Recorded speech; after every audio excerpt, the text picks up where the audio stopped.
My boyfriend of 2 years lied to me about a business trip, and before he left, he borrowed 100,000 from me. But who could have imagined, the very next morning, the other woman sent me a picture of them kissing passionately. The background was Disney. He took my 100,000 and went to Disney with another woman. I stood at the company construction site. It was the dog days of summer, the sun beat down relentlessly, and I was so angry my hands were shaking. Betrayed, my mind went blank. I bolted straight to the print shop, printed out a banner that read, "Jason Miller is a jerk, cheated, stole money, the worst man in the world," and then rushed downstairs from his company, planning to make a huge scene. He had recently told me his boss thought highly of him and would soon promote him and give him a raise. I decided today I'd make sure he left this company. My biggest trait is that I always get even. I remember in middle school, squirt guns were popular. One boy sprayed water in my eyes. I endured it during the day, but that night I pushed him into the pond.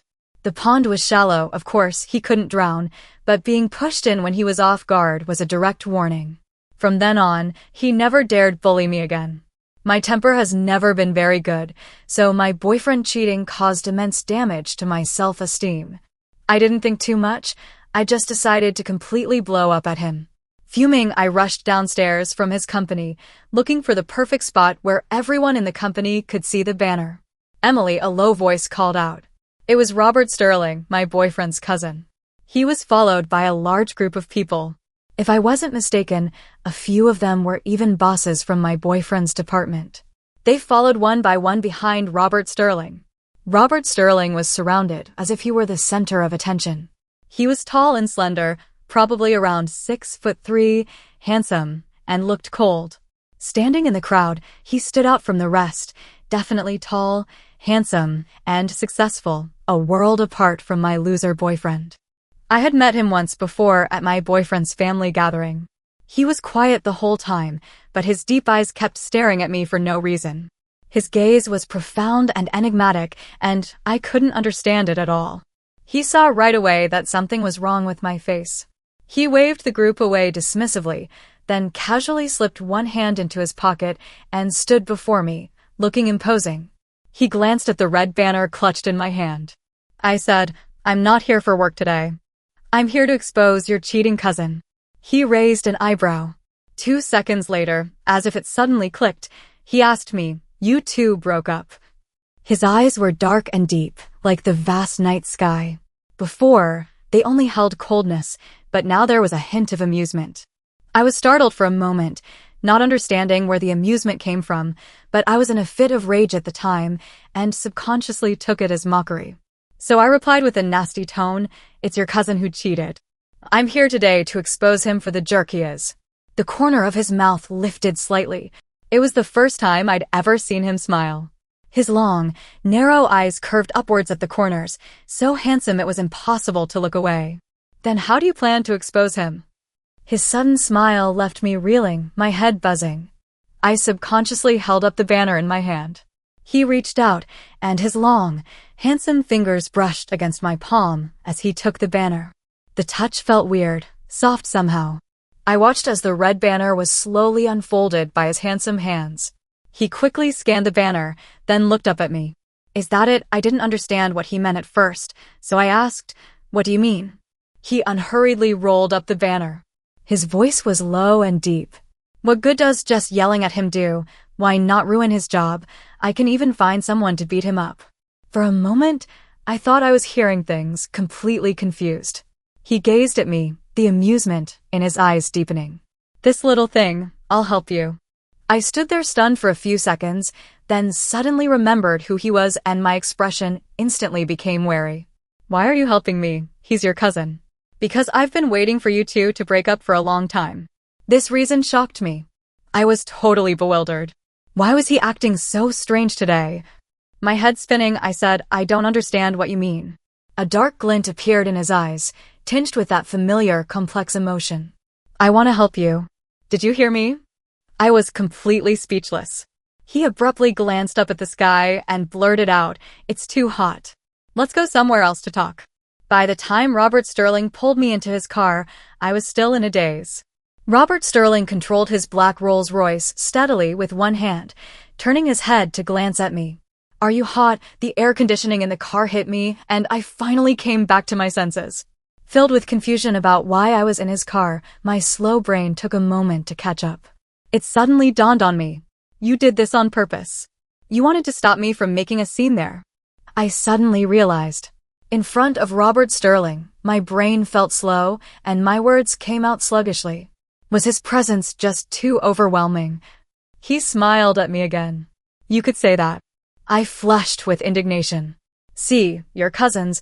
Of course you'll stick up for each other." So everything he said about wanting to help me was just to trick me. Damn it, I actually fell for that. Angrily, I turned towards the car door and yelled at him, "Open the door, I want to get out." Robert Sterling glanced at me, smoothly put the car in reverse, and backed into a parking spot. The movement was incredibly smooth. He turned off the car and said to me, "All right, we're here." I was totally confused. Only then did I notice we were in a parking lot. Before I could even ask where we were. It was as if he could read my mind. He answered directly, "This is my company. You haven't been here before. Come up and sit for a bit." When he said I hadn't been there before, his tone sounded a little down. But why was he unhappy? His expression looked sincere, and he seemed genuinely to want me to come upstairs. He was too handsome for his own good, and my brain froze up again. I somehow just mumbled my agreement to go upstairs. Once we were upstairs, Robert Sterling was busy getting me coffee and snacks, being overly enthusiastic. I stared at him, suspicion swirling. "What exactly do you want?" I kept thinking he was acting too strangely, but then again, the thought was too ridiculous. After all, he was Robert Sterling, a genius in the investment world, rich and handsome. He looked indifferent even when facing the mayor on TV, as if nothing fazed him. Why would someone like that be so nice to me? "Oh, right, you like chocolate. Try these first. I'll get someone to buy you some chocolate right now." He piled a bunch of snacks in front of me. Then, as if remembering something, I saw him get up from the sofa. It looked like he was really going to order someone to buy me chocolate. I quickly called out to stop him. "Wait." He stopped and looked down at me, his gaze gentle. What is it? He was really acting so out of character today. Everything about him, his attitude and his expression, made Robert Sterling feel like a different person. "And how did you know I like chocolate?" Confusion filled me. I had only met him once. How could he know? Robert Sterling's gaze faltered slightly, a subtle movement. I saw him, clearly a little disappointed. Then he said with a bitter smile, "You really don't remember me." I frowned. "What?" He sat back down, his deep eyes staring intently at me. "Mr. Harrison's tutoring class in middle school. I was in classroom B. He gave me a few key pieces of information." I pieced together the clues in my mind, but I still couldn't remember. "So you were in Mr. Harrison's tutoring class with me, but I really don't remember you being in the classroom." I only remember there was a quiet fat boy who was always being picked on, and I even stuck up for him. His expression instantly darkened. "You used to call me Bobby." Boom. A huge lightning bolt streaked across the window outside, but it felt like thunder exploded in my head. "Bobby?" Robert Sterling was that chubby kid. "You're really Bobby. You've changed so much. I can't be blamed." I mean, who could connect a short, chubby kid with the handsome, male model physique Robert Sterling you are now? He seemed quite satisfied with my surprised reaction, and the light returned to his previously darkened eyes. "It's me. Long time no see." He lifted the corner of his mouth and smiled softly. I looked him up and down carefully several times, certain he wasn't lying. The surprise in my heart slowly turned into pleasant surprise. I was quite happy playing with Bobby back then. It was just a shame he left the country later without saying a word. When we were kids, we just used nicknames for friends, so I never asked his real name until he left. "Why did you leave the country so suddenly back then?" I went to ask the teachers, but they just knew you'd left the country, but not where you went. Knowing he was Bobby, not that strange and cold Robert Sterling, my guard dropped significantly. "I'm sorry. Something happened with my family back then, and we had to leave the country in a hurry. I always wanted to get back in touch with you, but I was young then and didn't have a way to keep in touch easily. So I didn't explain it clearly." He looked guilty. "It's okay. Don't worry about that."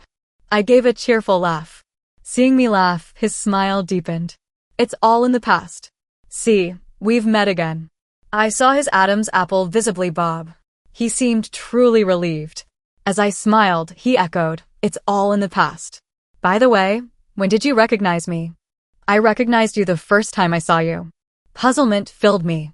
The first time I saw him, wasn't that at the family gathering? Then why didn't you say anything? He pressed his lips together, looking troubled. He said he was in a bad mood back then. He saw me being mocked by his useless cousin and almost crushed the glass in my hand. Oh, I see. Well, his career is so successful now, he must have a lot on his mind. I muttered to myself. I was about to move on from the topic, but then he suddenly stared at me and asked in a low voice, don't you want to ask why I was in a bad mood? I was a little taken aback. It was private, after all. It didn't feel right to ask. But looking into those beautiful dark eyes, I caught a strange message. He was expecting something.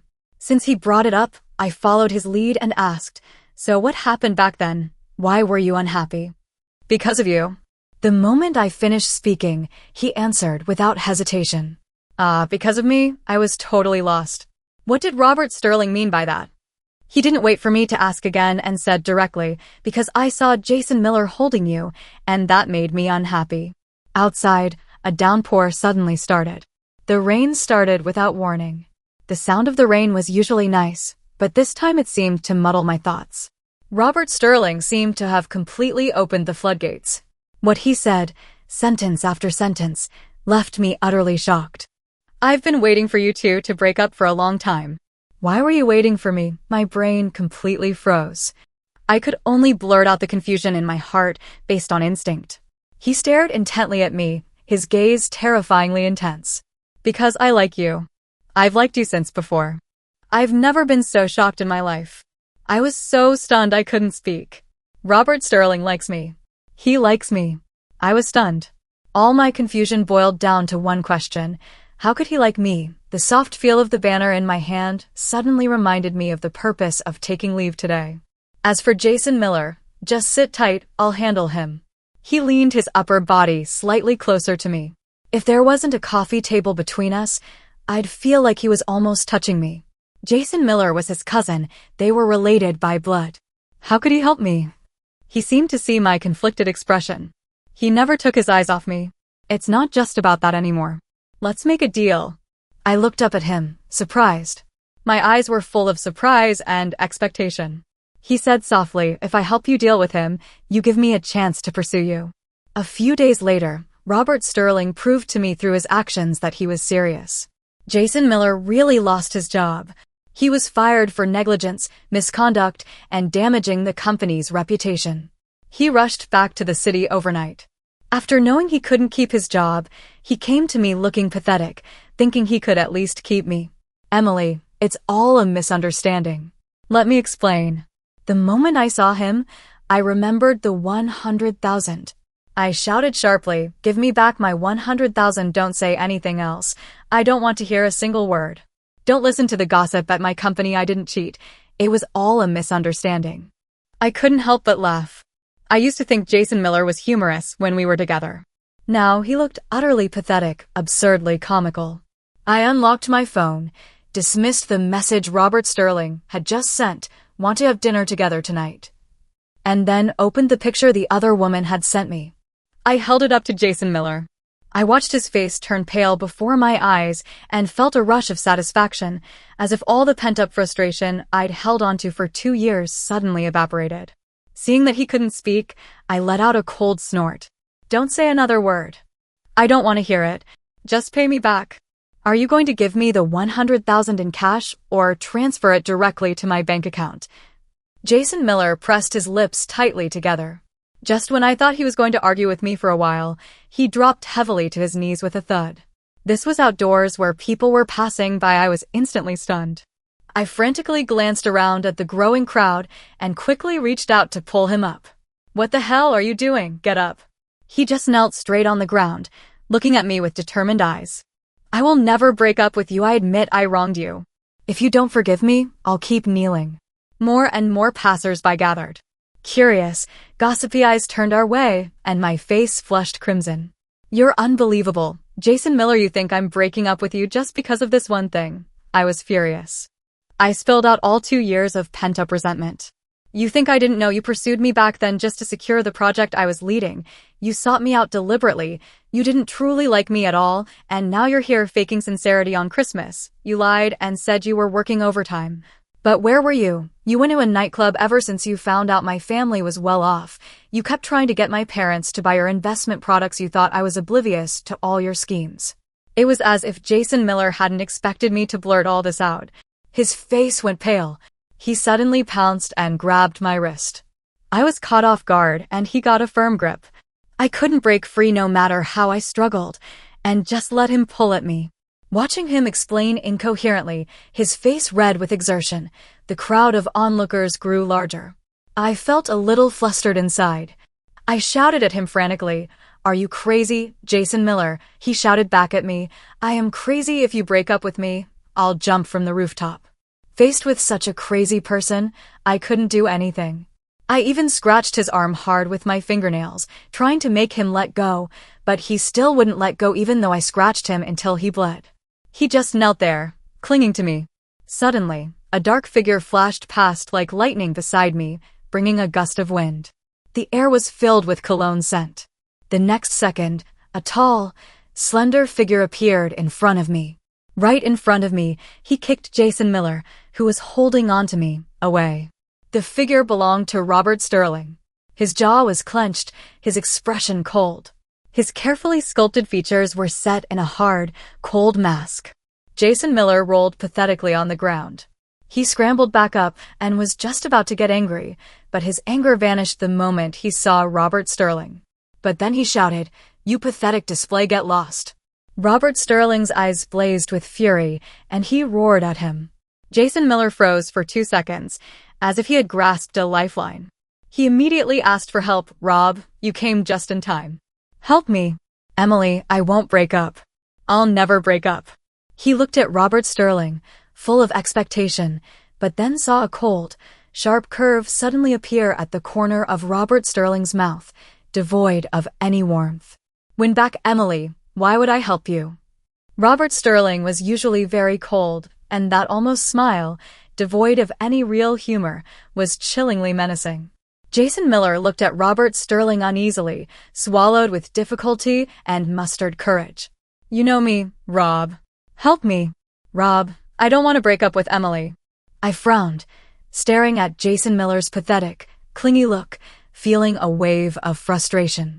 Honestly, if it wasn't for the fact that Jason Miller had saved my life once, why would I have wasted 2 years dating him? Robert Sterling glanced sideways at me, raised an eyebrow, and said with a cold laugh, "Emily is with me now. Do you want me to help you win back my girlfriend?" Even I was shocked. When did I agree to be his girlfriend? I froze on the spot. I couldn't shake off the extreme shock for a long time. Only one thought was left in my mind. Robert Sterling is really crazy. Jason Miller stared at Robert Sterling in disbelief. "What did you say?" Robert Sterling completely lost patience. He gave him a cold, dismissive look, turned around, grabbed my wrist, and walked away. His steps were firm. He just left, paying no attention to Jason Miller's pathetic cries behind us. I was put into the car again. The moment he closed the car door, I hesitated to speak. Robert Sterling stopped his movements at the sound. He bent down to look me in the eye, his dark eyes staring intently at me, his lips pressed into a thin line, looking a little annoyed. "Do you feel sorry for him?" His voice was low and deep. It didn't sound happy at all. I quickly explained, "No, I just wanted to get the 100,000 back that I lent him." Hearing this, his tense expression visibly softened. He took out his phone. "I'll transfer the 100,000 to you," he said, skillfully opening the transfer page. I quickly put my hand over his, startled. "Why are you transferring it to me?" "I'll pay back the 100,000 for him. From now on, you'll have nothing to do with him." His eyes were deep, his voice urgent, as if he couldn't wait to completely erase Jason Miller from my life. Remembering what he'd just said, "Emily is with me now," my face stiffened. "Why did you say I was with you just now?"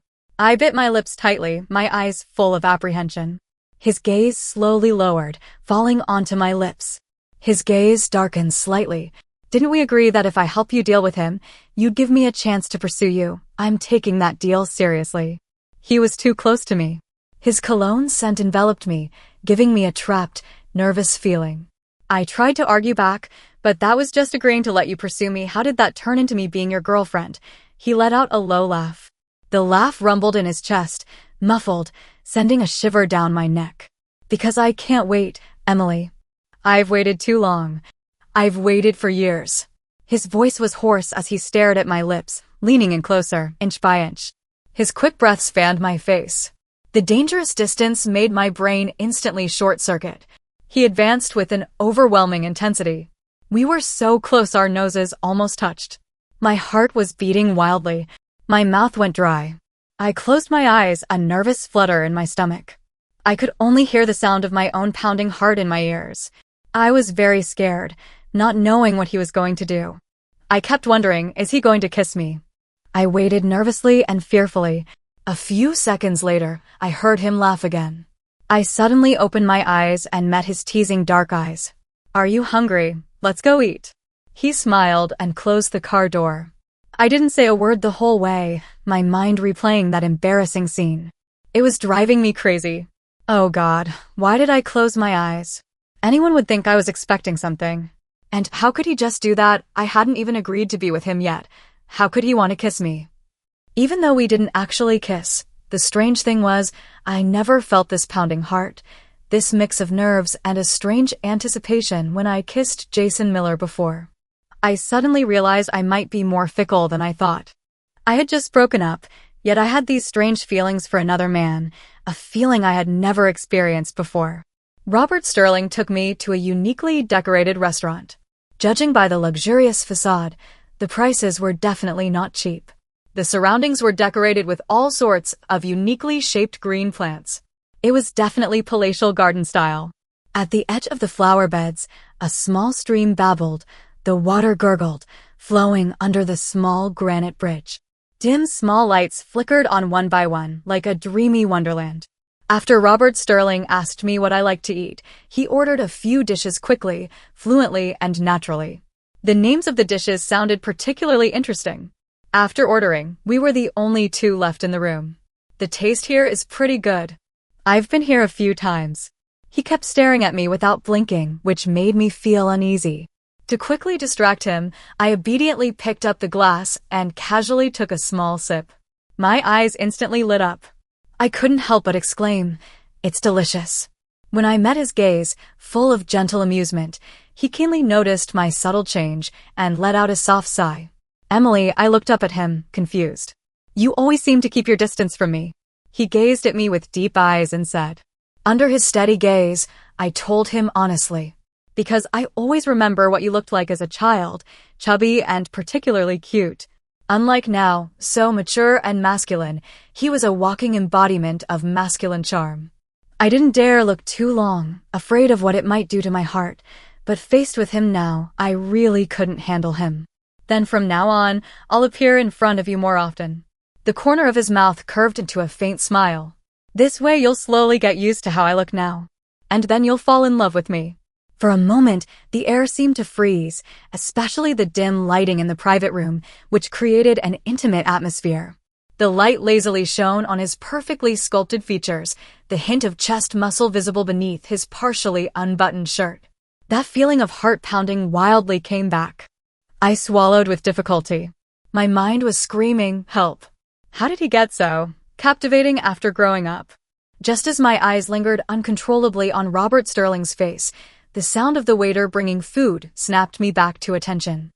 I quickly looked away and blinked frequently to hide my inner panic. The waiter brought a dish of shrimp. Robert Sterling put on gloves and carefully peeled them one by one, placing them in a clean bowl. I originally thought he loved to eat shrimp, so I didn't pay much attention until that bowl of peeled shrimp was placed in front of me. I turned to look at him, surprised. This is better than the one at the family gathering. After the waiter brought a bottle of sweet grape drink, I softly reminded him, "But you can't drink when driving." I looked at him. He gently rested the back of his hand against his cheek, his smile lazy, seeming pleased by my concern. "Although I really want to try it," I said, a little hesitant. He lifted his chin slightly, gesturing again. My eyes were full of expectation. Just as I picked up the glass to take a sip, the sweet grape scent wafted up. My eyes lit up. I lifted my chin and took a small sip. It's no exaggeration to say, I'd never tasted anything so delicious. After one sip, I couldn't stop myself and drank 2 glasses. Then I looked at the empty glass with lingering enjoyment until another dish was placed in front of me, and only then did I look up at Robert Sterling. 10 minutes later, my head felt more and more muddled. My head felt heavier than ever. Emily, are you okay? His wide, thick palm gently rested on my arm. When I woke up again, I was already in the car. Through half-closed eyes, I saw his face, full of worry. Then, my eyelids got heavier and heavier, slowly closing, and I lost consciousness. I was woken up by the crisp sound of birds chirping. I groggily opened my eyes, full of surprise. Since when did I have so many birds outside my place? But to my surprise, what came into view was a completely unfamiliar environment. I was stunned for 2 seconds, then suddenly sat up on the bed.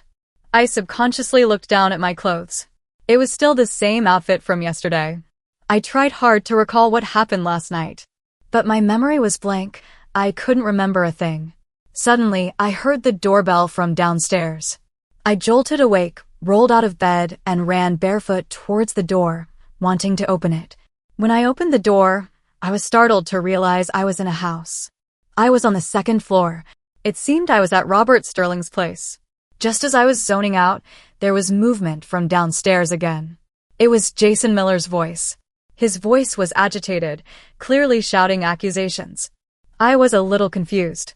Without thinking, I bolted downstairs and ran right into Robert Sterling and Jason Miller, who were standing facing each other in the living room.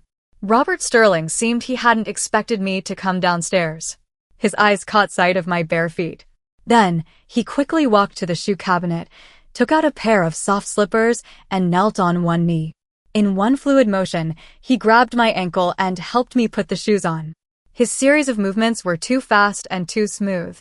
Before I could react, my feet were already slipped into comfortable slippers. Jason Miller stood nearby. He didn't move a muscle. His face was incredibly grim. Robert Sterling, you dare sleep with my girlfriend. He was hurling insults at Robert Sterling with extreme insult. Robert Sterling's eyes instantly turned dark, his face clouded over, his lips pressed tightly into a thin line. He looked like he was about to explode. But before he could get angry, I spoke up first. How dare you curse him? Robert Sterling looked at me in surprise, while I was thinking about how to lay into this cheating jerk. Jason Miller, it's clearly your fault. You're in no position to point fingers. Even if I'm with him now, so what? That's because you betrayed me first. It's entirely your own fault. Even if you saved me from a fire once, that cannot be a reason to trample on my feelings. What you did to me made me feel disgusted. Consider these past 2 years me repaying you for saving my life. From now on, don't come looking for me again. If it wasn't because I saved you, would you not have been with me at all? Without a second thought, I answered with a definite yes. His expression held infinite sadness. Did you ever like me at all? I paused for a few seconds, carefully pondering this question that had troubled me for a long time. To be honest, just gratitude. Jason Miller left, and it took me a while to fully process everything. After all, this relationship lasted 2 years. Although I didn't particularly like him, I also got used to having him in my life. I rejected him, and he left in despair. I pursed my lips and looked at the soft slippers on my feet. They were clearly women's style and were exactly my size. I wondered inwardly, are these shoes your ex-girlfriend's? Besides this reason, I couldn't think of any other reason why he would have such a cute pair of women's slippers at his place. He visibly paused. I haven't dated anyone. Now it was my turn to be stunned. You're kidding, right? You're so good-looking and successful. People must be lining up to date you. Seeing my skeptical expression, he gave a helpless smile. I've only ever liked you. I haven't lied. Emily, those slippers are brand new. I bought them after seeing you again at the family gathering. I thought if you ever came to my place you could wear them, and now they've finally come in handy. So he bought them a long time ago and was waiting for me. I had never had a crush on anyone before, so I naturally didn't know what it felt like. But at this moment, I could empathize with him. My heart ached for him. I couldn't imagine how much it must have hurt him to see me and Jason Miller together. No wonder he looked at me with such complicated eyes back then. Does your head still hurt? I made some hangover remedy. I'll bring it out for you to drink now, he asked softly. Seeing I didn't speak, he got up to go to the kitchen. My body reacted faster than my brain. I subconsciously reached out and grabbed his hand. He stopped walking, bent down slightly, his eyes gentle, waiting for me to speak. I nervously licked my lips, looked up, my eyes sparkling. I want to ask why you like me. He half knelt in front of me, looking up at me, his eyes and expression soft. Such an accomplished person, kneeling there in front of me, I felt a little overwhelmed. I reached out to help him up, but he didn't move a muscle. I always longed to grow up quickly because my childhood was like a nightmare. I was drifting through each day, thinking I would just keep living like that forever. But you appeared. It turns out, in my long, dark life, you were like a beam of light that suddenly shone in. From the moment you appeared, I became different. I wasn't interested in anyone else. Only for you was my heart filled with longing. I became obsessive and stubborn, and knew in my heart it had to be you, and no one else. I was too stunned to speak. I've dreamed of reuniting with you countless times. I finally came back to the country, full of expectation, but I never expected. What I saw was the scene of you and Jason Miller together. A hint of coldness surfaced in his eyes. I remembered seeing that kind of look the first time I met him. When he looked at me again, all the harshness in his demeanor instantly vanished, becoming completely non-aggressive. Can you give me a chance to be with you? His expression was humble, his voice full of pleading, which left me utterly shaken. The aloof Robert Sterling the world spoke of was kneeling in front of me, sincerely confessing his love to me. I think I probably really liked Robert Sterling's looks, because when he was piteously pleading for my affection, I felt a pang in my heart. I couldn't refuse no matter what. I looked at those beautiful dark eyes. It was like a switch was flipped in my mind, and a large number of images flooded out, one after another. All of them Robert Sterling. The me who protected him with my small strength when he was almost bullied for standing up for what was right. The me who, when his stomach hurt, anxiously carried him to find Mr. Harrison, and didn't stop running even when I fell and scraped my knees. I thought I would be good friends with him forever, but he suddenly disappeared, making me cry for 3 whole days. Standing right in front of him now, it seemed I had liked him a long time ago. Fate really knows how to play tricks on people. Separated them, then brought them back together. Those days of yearning and heartache were too terrible. I would never live like that again. Robert Sterling, I softly called him. He still looked up, gazing deeply at me. In those brilliant eyes, there was only me. The turmoil in my heart was like a surging tide. My limbs were slightly numb. A surge of impulse welled up. I swallowed hard, and only then mustered the courage to continue. Will you be my boyfriend? Give it a try. I watched him freeze for a long time, and then he finally came back to his senses. Emily, Robert Sterling, was overcome with emotion. The moment he hugged me tightly, I only then truly understood what it meant to feel your heart race. I hugged him tightly. Happily, he cupped my face, kissing me intensely. I felt his quick breaths, as if he had waited too long. His lips seemed to kiss every inch of my face, and I felt like I was suffocating.